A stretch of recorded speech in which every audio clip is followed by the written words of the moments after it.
नमस्ते। ओवरव्यू में आपका स्वागत है। आज हमेशा की तरह 3 प्रश्न। क्या नूपुर शर्मा का वीडियो दिखाकर मोहम्मद जुबैर ने जुल्म किया? दूसरा, कितनी बदलेगी आदिवासियों की दशा राष्ट्रपति चुनाव के बाद? तीसरा, क्या तीस्ता सीतलवाद के बाबा का बड़ा वकील होना गुनाह है? इन तीनों विषयों पर चर्चा करेंगे, लेकिन उससे पहले आपसे आग्रह, चैनल को सब्सक्राइब करें, हो सके तो चैनल की मेंबरशिप ले लें। आपकी मेंबरशिप लेने का मतलब हर महीने आपको एक छोटी रकम हमें देनी होगी, और अगर आप हर महीने का कमिटमेंट नहीं करना चाहते हैं तो वन टाइम हमें एक बार भी आर्थिक मदद कर सकते हैं। आपके इस आर्थिक सहयोग से हमें चैनल थोड़ा आसानी से आसान हो जाता है। अब सबसे पहली बात, क्या नूपुर शर्मा का वीडियो दिखाकर मोहम्मद जुबैर ने जुल्म किया? ये सारा कुछ किस्सा ये शुरू हुआ कि नूपुर शर्मा जी टाइम्स नाउ पे आती हैं और एक मोहम्मद साहब के लिए, पैगंबर के लिए कुछ आपत्तिजनक बातें कहती हैं। उसके बाद वो उस चैनल का वो जो टीवी का उतना हिस्सा होता है उसको मोहम्मद जुबैर उसको उठाते हैं और फिर उसको लोगों तक पहुंचता है, और फिर लोगों का गुस्सा भड़कता है, और फिर इंटरनेशनली मतलब ये होता है कि भाई ऐसा नहीं कहना चाहिए था, ये गलत किया है। नूपुर शर्मा की गिरफ्तारी की मांग उठती है, लेकिन सरकार नूपुर शर्मा को बिल्कुल ठीक से प्रोटेक्ट कर रही होती है, क्योंकि नूपुर शर्मा के खिलाफ जो प्रेशर आ रहा था वो इंटरनेशनल उससे भी था, लेकिन सरकार उस पर कोई एक्शन नहीं लेती है। पार्टी से उनको बताया जाता है कि फ्रिंज एलिमेंट है, लेकिन सरकार की तरफ से कुछ नहीं, पार्टी ने जो एक्शन लिया था वो हो जाता है। इस सब में मोहम्मद जुबैर जो ऑल्ट न्यूज़ के को फाउंडर, सह संस्थापक थे, उन्होंने ही ऑल्ट न्यूज़ चलाई थी। ऑल्ट न्यूज़ एक विश्वसनीय चैनल है जहाँ पे किसी भी सूचना के बारे में कि ये सही है गलत है ये पता चलना आसान हो जाता है। वो इसकी कसौटी पे कसते हैं, इसको देखते हैं, इसके बैकग्राउंड में जाते हैं, बैकग्राउंड चेक करके बताते हैं कि ये वीडियो या ये खबर कितनी सच्ची, कितनी बनाई हुई है, और इस काम को बखूबी कुछ सालों से निभा रहे हैं। उनको कल दिल्ली पुलिस ने एक 2020 के मामले में उनसे कहा कि आपको पूछताछ करने के लिए बुला रहे हैं, उनको पूछताछ करने के लिए बुलाया गया। अच्छा, अभी जो आप देखेंगे ना, ईडी, दिल्ली पुलिस, सीबीआई, ये सब गृह मंत्रालय, केंद्रीय गृह मंत्रालय, यूनियन मिनिस्ट्री जो है वहाँ का ही विभाग है। तो दिल्ली पुलिस ने इनको 2020 के केस में तफ्तीश करने के लिए, पूछताछ करने के लिए बुलाया। उस केस में इनको ऑलरेडी जमानत मिली हुई थी, तो इनको कोई ये डर नहीं था कि अगर वो पुलिस के पास जा रहे हैं, तफ्तीश हो रही है, तो ये कोई गिरफ्तार हो जाएंगे। लेकिन जब ये वहाँ पहुँचे हैं तो इनको गिरफ्तार एक 2018 के मामले में, एक पुराने केस के मामले में इनको गिरफ्तार कर लिया गया। गिरफ्तार करके इनको पुलिस ने शाम को, रात में रिमांड मजिस्ट्रेट के यहाँ पेश किया और वहाँ से रिमांड ले ली है। अब वो आगे प्रक्रिया चलेगी, कितने दिन रिमांड, कितने दिन पूछताछ, इत्यादि इत्यादि। ये सब जब हुआ है तो अब वो जिन्होंने ये 2018 में ये कंप्लेन की थी, उन व्यक्ति का नाम है बालाजी की जय इन, बालाजी की जय इन।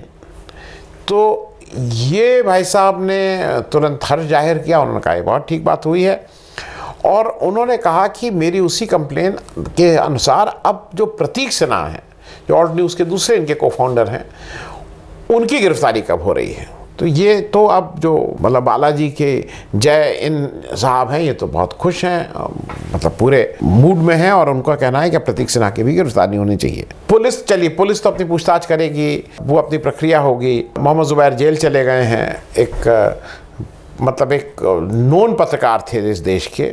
अब मुश्किल क्या है कि उनके ऊपर चार्जेस ये लग रहे हैं 2018 में, उन्होंने कुछ हनुमान जी को लेके या किसी को लेके ऐसा कहा गया था कि ट्वीट कर दिया था, उनके ऊपर यह है कि धार्मिक भावनाएं भड़काने और इस तरह के चार्जेस लगे हैं। अब आप ये बताइए, जो नूपुर शर्मा जी ने उस दिन किया था जब उन्होंने मोहम्मद साहब के बारे में अभद्र टिप्पणी की थी, तो उससे किसी की धार्मिक भावनाएं नहीं आहत हुई थी, ऑन रिकॉर्ड है। उस पर आज तक आपने क्या कार्रवाई की? क्या नूपुर शर्मा को आपने गिरफ्तार किया? खैर, मैं एक और चीज़ याद दिला दूँ, दिल्ली इलेक्शन के समय खास करके जो अनुराग ठाकुर जी थे और कपिल मिश्रा जी थे, इन लोगों ने जो भाषा का इस्तेमाल किया था, वो क्या धार्मिक भावना नहीं भड़का रहा था? वो क्या एक धर्म विशेष के पीछे आप इस तरह की बातें कि देश के गद्दारों को और क्या क्या मारो, ये सब नहीं कर रहे थे? तो उस पर आपने अभी तक क्या कार्रवाई की है, ये भी देखने वाली बात होगी। क्योंकि दिक्कत क्या हो रही है कि 2 चीज़ें, एक तो पत्रकार बिरादरी के पीछे आप लग गए हैं, सिद्दीक कप्पन केरला वाले अभी भी हिरासत में उत्तर प्रदेश में। दूसरा, एक धर्म विशेष का अगर कोई है तो उसके पीछे भी ये सरकार पीछे लग जाती है, और मोहम्मद जुबैर उसी के मतलब उसी कड़ी के एक और वो हैं जिनके ऊपर ये सब कार्रवाई हुई है और गिरफ्तार हो गए हैं। क्योंकि एक चीज़ समझ लीजिए, जो भी पत्रकारिता करता है उसके लिए ऑल्ट न्यूज़ जैसे न्यूज़ चैनल की इंपॉर्टेंस है, क्योंकि वहाँ से बहुत से न्यूज़ जो आती हैं ये लगता है फेक है नहीं है, उसकी जांच पड़ताल वहाँ से बहुत आसानी से हो जाती है। अगर पुलिस को पूछताछ करनी थी, वो 2018 का केस है, अब 2022 चल रहा है, 4 साल हो गए हैं, तो आप पूछताछ बुला के कहीं भी कर सकते थे। गिरफ्तार करने की तो ऐसी कोई समझ में नहीं आता है, क्योंकि ये भी नहीं खतरा है कि वो भाग जाएंगे या हो जाएंगे, पुरानी वो है। और आप मानिए चाहे ना मानिए, मैंने आपातकाल भी देखा है, आपातकाल में भी इस तरह के ऊपर, मीडिया के ऊपर इस तरह का रोक नहीं थी, लेकिन इस तरह की नहीं थी। एक सबसे जो इसमें मतलब जो एक बात जो समझ में नहीं आ रही है कि कितना कंट्रोल बीजेपी का इन पार्टियों के ऊपर है, या दूसरी तरह से कहें तो ये 2 पार्टियां जिनका मैं नाम लूँगा वो कितना ये कैलकुलेटेड हैं कि भाई बीजेपी इससे नाराज़ ना हो जाए, केंद्रीय गृह मंत्री इससे नाराज़ ना हो जाए। ना समाजवादी पार्टी ने और ना आम आदमी पार्टी ने अभी तक इस पे कोई वक्तव्य दिया है या टिप्पणी दी है या भर्त्सना किया है या कुछ भी बोला है इनकी गिरफ्तारी के ऊपर। तो अगर आप पॉलिटिकल हैं और इस तरह की चीज़ हो रही है और ख़ास करके मीडिया के साथ हो रही है, तो ये आपकी नैतिक जिम्मेदारी है कि आप इसमें भी अपना एक स्टैंड लें और बोलें। अब दूसरी बात, कितनी बदलेगी आदिवासियों की दशा राष्ट्रपति चुनाव के बाद। जो द्रौपदी मुर्मू जी हैं, उनका जो सबसे बड़ा यूएसपी ये माना जा रहा है कि भाई पहली बार देश में एक आदिवासी महिला राष्ट्रपति होने जा रही हैं, और ऐसा माना जा रहा है कि उससे आदिवासियों की तकदीर और तस्वीर बदल जाएगी। लेकिन हमारे रामनाथ कोविंद जी तो दूसरे दलित राष्ट्रपति थे, के.आर. नारायण साहब उससे पहले थे। इनके राष्ट्रपति बनने के बाद क्या चेंज हुआ है, ये भी एक जानने का विषय होगा। मैं थोड़ा एक चीज़ आपको आगे बढ़ूं उससे पहले मैं एक थोड़ा इंटरेस्टिंग एक मैंने डेटा आपके लिए कंपाइल किया है। 52 से अभी तक के जितने राष्ट्रपति चुनाव हुए हैं, 52, 57, 62, 67, 52 में मैं बताता चलूँ, राजेंद्र प्रसाद साहब, 57 में राजेंद्र प्रसाद साहब, डॉक्टर राजेंद्र प्रसाद अकेले प्रेसिडेंट जिनको 2 टर्म मिल गया। फिर 62 में डॉक्टर राधाकृष्णन, 67 में जाकिर हुसैन साहब, जो मतलब एज प्रेसिडेंट ही उनका देहांत हो गया था, और इसलिए 69 में दोबारा इलेक्शन हुए जिसमें वो फेमस वीवी गिरी और नीलम संजीवा रेड्डी के बीच, और उसमें वीवी गिरी जिनको इंदिरा गांधी ने भी समर्थन दिया था वो जीत गए थे। फिर 69 के बाद 74 में अगर आपको याद हो फखरुद्दीन अली अहमद साहब राष्ट्रपति बने थे। फिर 74 के बाद फिर इनका एज प्रेसिडेंट ही इनका देहांत भी हो गया था फखरुद्दीन अली अहमद साहब का, और 77 में फिर से चुनाव हुए थे जब जनता सरकार आ गई थी। नीलम संजीवा रेड्डी जो 69 में वीवी गिरी से चुनाव हार गए थे, वो फिर राष्ट्रपति की गद्दी पर बैठे थे। 82 में अगर आपको याद हो ज्ञानी जैल सिंह साहब पहले सिख राष्ट्रपति इस देश के बने। 87 में फिर आर वेंकटरमन साहब हुए। 92 में शंकर दयाल शर्मा साहब, 97 में के.आर. नारायण साहब, 2002 में ए.पी.जे. अब्दुल कलाम साहब, 2007 में प्रतिभा पाटिल जी पहली महिला राष्ट्रपति, 2002 में प्रणब मुखर्जी साहब, 2017 में रामनाथ कोविंद जी, जिनका अब टुवर्ड्स द एंड है उनके इस कार्यकाल का। ये मैंने एक और टेबल आपके साथ दे दी है, सिर्फ इसलिए दी है कि अकेले राष्ट्रपति जिन्होंने 2 टर्म किए वो डॉक्टर राजेंद्र प्रसाद थे। डॉक्टर राजेंद्र प्रसाद को 57 अच्छा पहले इलेक्शंस होते थे, तो जैसे मैंने नंबर ऑफ कैंडिडेट्स भी दे दिया है। 52 में 5 कैंडिडेट, फिर 57 में 3, 62 में 3, 67 में 15, 69 में 15, फिर 74 में 2 कैंडिडेट, और 92 में 4 कैंडिडेट थे, 87 में 3 कैंडिडेट थे, लेकिन उसके अलावा सब 2-2 कैंडिडेट थे। 77 में नीलम संजीवा रेड्डी साहब अनअपोज यूनानिमस हो गए थे सबकी राय मशवरे से। जो वोट परसेंटेज है, टोटल वोट जो मिलता है, उसमें सबसे ज़्यादा 57 में डॉक्टर राजेंद्र प्रसाद को 99% वोट मिला था, और सबसे क्लोज जो इलेक्शन रहा था, सबसे क्लोज, वो 69 का वीवी गिरी वर्सेस नीलम संजीवा रेड्डी था, जिसमें वीवी गिरी साहब को 50.9%, नीलम संजीवा रेड्डी साहब को 49.1% वोट मिला था। ये सबसे क्लोजेस्ट इलेक्शन था। 90 जैसे पिछला इलेक्शन 2017 में हुआ, उसमें भी 66% वोट कोविंद साहब को मिले, 2012 में 69% मिले, 2007 में 66% मिले। ये सब 66% वाले थे जब इलेक्शन हो रहे थे। हाँ, एक इंटरेस्टिंग साहब और हैं, चौधरी हरिराम जी। चौधरी हरिराम जी ने पहला इलेक्शन 52 से लेके 69 तक पांचों राष्ट्रपति के इलेक्शन चौधरी साहब ने लड़े, लेकिन आपको पता ही है कि मतलब लास्ट के इलेक्शन में तो 0 वोट मिले थे, शुरू के इलेक्शन में कुछ इनको 200-400 वोट मिल भी जाते थे। ये मैंने आपको इसलिए दिया है कि इस इलेक्शन में ये इम्पॉर्टेंट है कि यशवंत सिन्हा साहब कितने वोट पाते हैं, क्योंकि अभी तक जब से कंटेस्ट होना शुरू हुआ है, जो प्रणब मुखर्जी साहब थे हाल के दिनों में 69% सबसे ज़्यादा पाए हैं, लेकिन 2017 में 66%। ये देखने वाली बात होगी कि द्रौपदी मुर्मू जी इस बार कितने वोट पाती हैं। हालांकि जब कल यशवंत सिन्हा साहब ने अपना नामांकन पत्र भरा तो उन्होंने बिल्कुल साफ ये किया है कि this is a fight between 2 ideologies. उन्होंने कहा है कि जो बीजेपी की आइडियोलॉजी है absolute power, destruction of democracy, और जो अपोजिशन की है वो फ्रीडम फॉर एवरी सिटीजन की बात कर रहे हैं।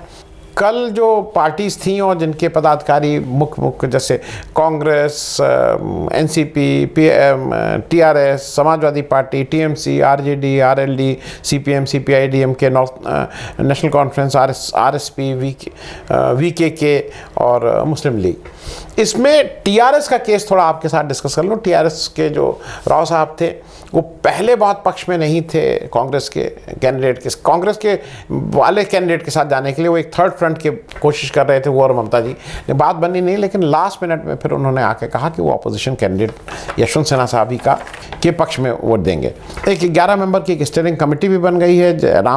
रमेश साहब उसमें कांग्रेस से हैं, शिवाजी डीएमके से हैं, ये सारे लोग उसमें आ गए। येचुरी साहब, राजा साहब, राम गोपाल यादव, प्रफुल्ल पटेल, रंजीत रेड्डी, मनोज झा, ये सारे लोग उस स्टीयरिंग कमेटी में हैं। अब इस समय तक अभी तक 2 पार्टीज ने अपने पत्ते नहीं खोले हैं। जेएमएम जो झारखंड में है वो अमित शाह साहब से आके उनके चीफ मिनिस्टर मिले भी, उनके ऊपर बहुत प्रेशर है। एक तरफ तो वो अपोजिशन के कैंप में हैं, दूसरी तरफ उनके ऊपर बहुत प्रेशर है कि आदिवासी हैं और इसलिए उनको सपोर्ट करना चाहिए द्रौपदी मुर्मू जी का।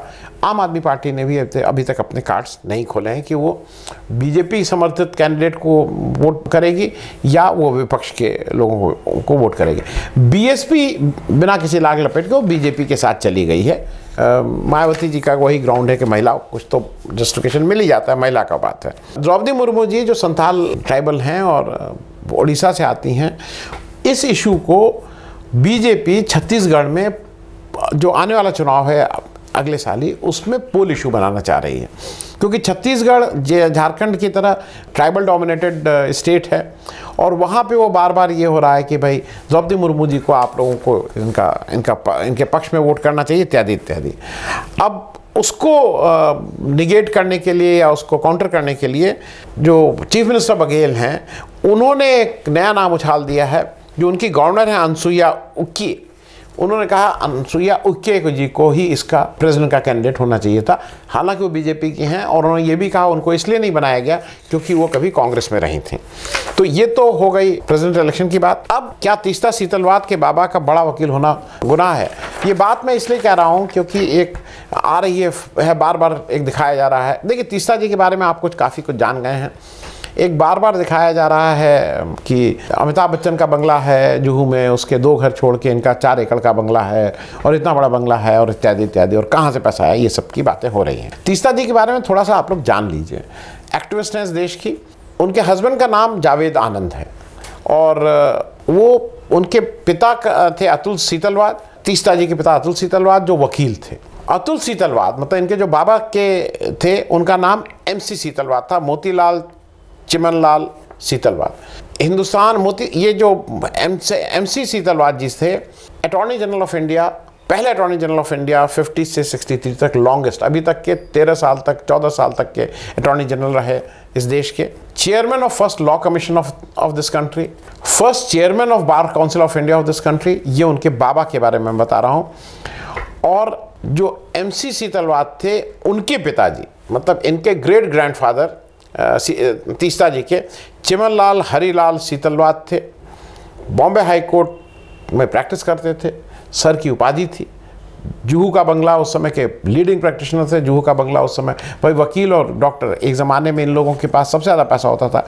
उस समय का बंगला उसी समय का है। और जो चिमनलाल जी, हम जब ग्रेट ग्रैंडफादर, क्योंकि लोग इनको अंग्रेज़ों का दलाल और क्या क्या बोल रहे हैं, चिमनलाल जी के जो ग्रैंडफादर थे, मतलब तीस्ता जी के बाबा के प्रति पितामह जिसको बोलते हैं, ग्रेट ग्रैंडफादर के जो ग्रैंडफादर थे, उनका नाम था अंबाशंकर ब्रिजराय सीतलवाद। ये ईस्ट इंडिया कंपनी में काम करते थे और वहाँ के प्रिंसिपल सदर अमीन थे, प्रमुख सदर अमीन थे। फिर उनके पुत्र, मतलब चिमनलाल जो इनके ग्रेट ग्रैंडफादर हैं तीस्ता जी के, उनके पिता, चिमनलाल जी के पिता का नाम था राव साहेब हरिलाल अंबाशंकर सीतलवाद, और वो सदर अमीर थे अहमदाबाद के। मैं ये बातें आपको सिर्फ इसलिए बता रहा हूँ, बड़े परिवार से आती हैं, 5-6 पीढ़ियों से लोग वकालत करते आए हैं। सर की उपाधि मिली हुई है इनके ग्रेट ग्रैंडफादर को। और एक बात मैं और स्पष्ट कर दूँ, ये हंटर कमीशन के बारे में कहा जाता है कि इनके पिता, इनके जो ग्रेट ग्रैंडफादर थे हंटर कमीशन के पार्ट थे, और उन्हीं के प्रयासों से जनरल डायर को उस पद से भी हाथ धोना पड़ा था और उनके खिलाफ मुकदमा भी चला था। ये उनका प्रयास था। आज तीस्ता जी को लेके इंडियन एक्सप्रेस ने एक अच्छी स्टोरी की है और उसने बिल्कुल साफ साफ ये कहा है कि ये जो क्लीन चिट दे दी है अभी सुप्रीम कोर्ट ने और कहा है कि ऐसे, लेकिन जो SIT फॉर्म की थी वो तो सुप्रीम कोर्ट ने फॉर्म की थी। तो सुप्रीम कोर्ट ने क्यों SIT फॉर्म की थी? आज जो सुप्रीम कोर्ट इतना हो गई कि जिसने इसका साथ गलत किया उसको इस साथ भी वो होना चाहिए, उसको भी दिखाना चाहिए। भाई तो सुप्रीम कोर्ट को कुछ लगा था तभी फॉर्म की थी ना SIT। और वो आज ठीक है, क्लीन चिट मिल गई है। ये माना जाए कि गोधरा में ऐसा कुछ नहीं हुआ, जो जलाए गए ज़कारिया जी उनको वो जलाए नहीं गए, या ये गलत बातें थी। लेकिन हरेन पांड्या, ज़कारिया, इन लोगों की तो हत्या हुई है ना।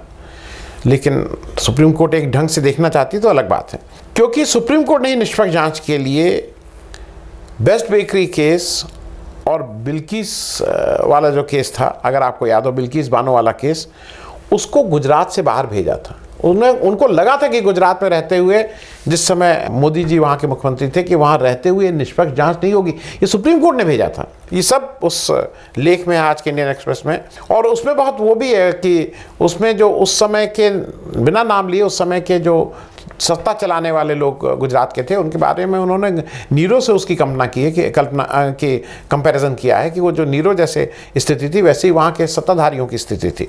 क्योंकि जो सुप्रीम कोर्ट उस समय का था, उसने तीस्ता सीतलवाद के ऊपर जो गुजरात हाई कोर्ट ने कुछ उनके जो रिमार्क्स थे उसको एक्सपंज करने का भी ऑर्डर दिया था। कहना ये चाह रहा हूँ कि यहाँ तक तो ठीक था, सुप्रीम कोर्ट का कहना है कि भाई क्लीन चिट, वो ठीक है, वो कोर्ट का दायरा है। लेकिन ऐसा लगता है कि ऐसा होता नहीं है, कि सुप्रीम कोर्ट ने आगे बढ़ के कहा कि नहीं, इसमें जो लोग कर रहे थे उनके खिलाफ भी कार्रवाई होनी चाहिए।